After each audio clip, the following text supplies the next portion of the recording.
শাস্ত্রীর মুখে ঝামা ঘষলেন জাদেজা, জবাব দিলেন দুর্ধর্ষ শতরানে। ফের মাঠে টানা দুটো শতরান করলেন জাদেজা। রাজকোটে নিরঞ্জন শাহ স্টেডিয়ামে বিপদের মুখে ভারতের ত্রাতা হয়ে দাঁড়িয়ে কেরিয়ারের চতুর্থ টেস্ট শতরান করে গেলেন টিম ইন্ডিয়ার জাড্ডু।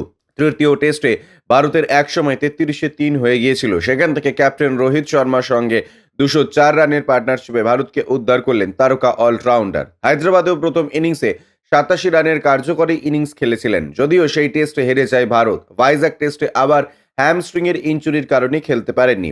আর ঘরের মাঠে নেমেই চেনা মেজাজে তারকা 35 বছরের তারকা ব্যাট করতে নেমে জেমস অ্যান্ডারসন মার্ক উইডের পেস বিষাক্ত সুইংয়ের সামনে 97 বলে হাফ সেঞ্চুরি পূরণ করেছিলেন।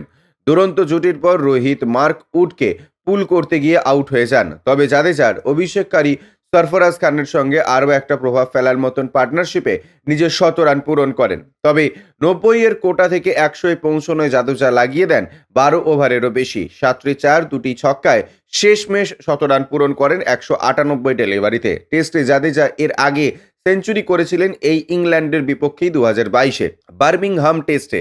ঘরের মাঠে জাদেজার এর আগে টেস্টে 100 রান হয়েছিল এই রাজকোটে ওয়েস্ট ইন্ডিজের বিপক্ষে 2018-এ। আর জাদেজার ভারতের মুখে রক্ষা করার এই 100 রান এল রবি শাস্ত্রী জবাব দিয়ে দেয়। প্রথম সেশন শুরুর কয়েক ওভারের মধ্যেই মার্ক উড এবং টম হাটলের সামনে শুভমান গিল, যশস্বী জয়সওয়াল, রজত পাতিদারা আউট হয়ে যাওয়ার পর নবাগত সরফরাজকে নামিয়ে অভিজ্ঞ জাদেজার ওপর ভরসা রেখেছিল টিম ইন্ডিয়া।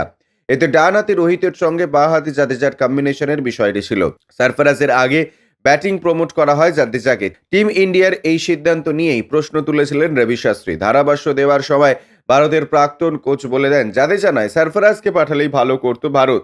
কমেন্ট্রি করার সময় শাস্ত্রী বলেন, সমস্ত অপশন বিবেচনা করেই বলছি, আমি হলে সরফরাজকে নামাতাম। ভালো ব্যাটিং কম্বিনেশন, স্পিন খেলায়ও দক্ষ। জাদেজাকে নামানোর একটাই যুক্তি হতে পারে, বাঁ হাতি ডান হাতি কম্বিনেশন। হ্যাঁ, জাদেজা 100 রান হাঁকাতেই পারে, তবে যে প্রথম টেস্ট খেলছে তার উপর টিম ম্যানেজমেন্টের আরও আস্থা রাখা উচিত।